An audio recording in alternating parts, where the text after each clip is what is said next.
The sun was beginning to dip below the horizon, casting a warm, golden glow across the peaceful village of Crystal River. As the soft evening breeze rustled through the trees, I sat on the porch of my humble cottage, gazing out at the tranquil scene before me.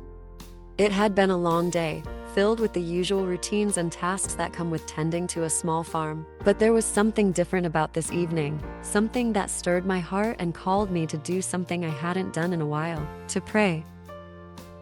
You see, I had grown up in a devout Christian family, surrounded by the teachings of faith, love, and the power of prayer. But as the years went by and the demands of life took their toll, my prayer life had slowly dwindled. I still believed, of course, but I had forgotten the true power that resided within the simple act of reaching out to God.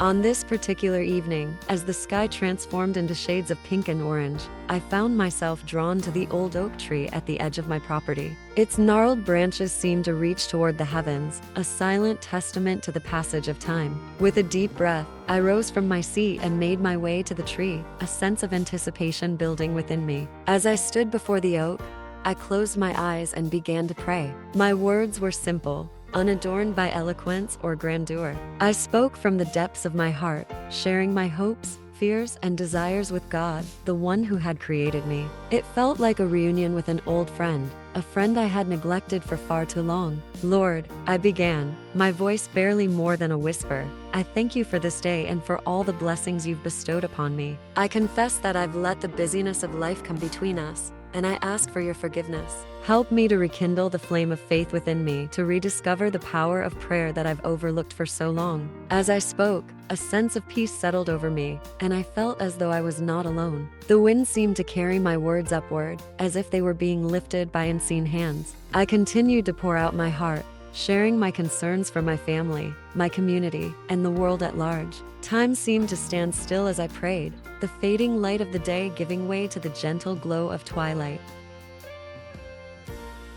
And then, as I concluded my prayer, I opened my eyes and was met with a sight that took my breath away. The oak tree, which had been barren for so long, was now adorned with delicate blossoms, each one a brilliant shade of white and gold. Tears welled up in my eyes as I marveled at the sight before me. It was as though the tree itself was responding to my prayer, a living testament to the power of faith. In that moment, I knew that something extraordinary had taken place, something that defied explanation. Neighbors who had once been distant became friends, and acts of kindness became a common occurrence. It was as though the power of prayer had breathed new life into the community, transforming it into a place of love and compassion. As for me, I continued to visit the oak tree, each time offering up my prayers with a heart full of gratitude. The blossoms remained, a constant reminder of the miraculous moment that had rekindled my faith. And with each prayer, I felt a deeper connection to God, a sense of purpose and fulfillment that had been missing for far too long.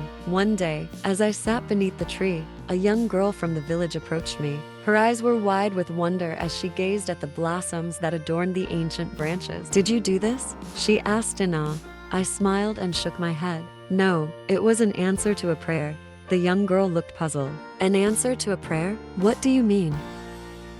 And so, I shared with her the story of that fateful evening when I had rediscovered the power of prayer beneath the oak tree. As I spoke, her eyes lit up with understanding, and a smile spread across her face. "Could I pray here too?" she asked, her voice filled with hope. "Of course," I replied, patting the ground beside me. "Let's pray together." And so, under the watchful gaze of the blossoming oak tree, the young girl and I bowed our heads and offered up our prayers to the heavens. It was a simple yet profound moment, a passing of the torch from one generation to the next, a reminder that the power of Christian prayer could bridge the gap between hearts and bring about miraculous transformation. In the years that followed, the village of Willowbrook continued to thrive, a beacon of light and love in a world often filled with darkness. The oak tree became a place of pilgrimage, a symbol of the miraculous power that resided within each person's heart. The legacy of faith and prayer lived on, carried forward by those who had witnessed the blossoms of hope that had sprung forth from the whispered promises beneath the ancient oak.